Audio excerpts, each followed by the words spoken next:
నీ సర్జరీస్ లో ఎన్ని రకాలు ఉంటాయి డాక్టర్? అంటే ఇప్పుడు అడ్వాన్స్డ్ సర్జరీస్ కూడా ఉంటాయి. నార్మల్ గా అంటే వాళ్ళు అమౌంట్ బేర్ చేసే దాన్ని బట్టి మీరు సజెస్ట్ చేస్తూ ఉంటారు. కరెక్ట్. సో ఎన్ని రకాలు ఉంటాయి సో సర్జరీ? నార్మల్ గా ఇప్పుడు నీ రీప్లేస్మెంట్ అని తీసుకుంటే కనుక there are 2 types, conventional techniques and robotic technique అన్నమాట. కన్వెన్షనల్ అంటే this is existing in the market since couple of decades అండి. ఇది వరకు అందరూ చేసే టెక్నిక్. కొత్తగా వచ్చింది వచ్చేసి robotic assisted joint replacement surgeries. So robotics అనేది మనకు సర్జికల్ ఫీల్డ్స్ లో కొత్తదేం కాదు. ఇది already pre existing in gastro surgeries and all. But when it comes to joint replacements it is something new in are country.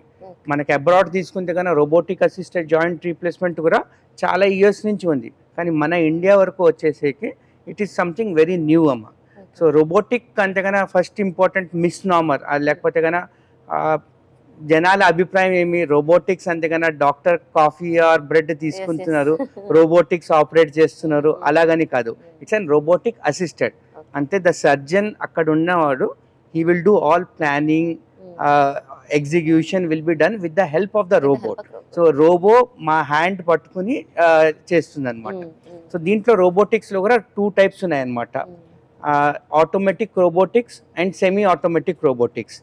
So automatic రోబోటిక్స్లో మనం అంతా plan అంతా రెడీ చేసి జాయింట్ని ఎక్స్పోజ్ చేసి బ్యాలెన్స్ చేసి అంత కమాండ్ మనం రోబోటిక్ ఇస్తే కనుక it will cut by it self.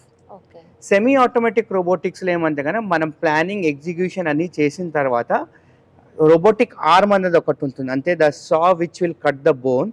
దాన్ని ద సర్జన్స్ హోల్డ్ చేస్తే కనుక అది ఏ డైరెక్షన్లో మనం కమాండ్ ఇచ్చామో ఆ డైరెక్షన్లో మాత్రం పనిచేస్తుంది.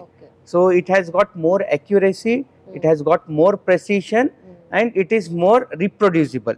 ఫర్ ఎగ్జాంపుల్ నేను ఒక కమాండ్ ఇచ్చాను, ఇక్కడ నుంచి ఒక 2 millimeter బోన్ కట్ చేయనేసి. So it will cut exactly 2 millimeter. It will not even cut 2.01 millimeter. So that accuracy is there. Yeah. And తర్వాత మనము ప్రెసిషన్ అని ఉంటుంది. సో ఒక బౌండరీస్ అని సెట్ చేస్తుంది. ద బ్లేడ్ అవతల వర్క్ చేయదు. సో మనం ఫర్ ఎగ్జాంపుల్ నేను బై మిస్టేక్ కళ్ళు మూసుకుని ఆ బౌండరీ బయట ఆర్మ్ని పుష్ చేస్తే కనుక it will stop functioning. So మనము మిస్టేక్స్ అనేది చాలా తక్కువ ఉంటాయి ఇందులో. Safe very safe.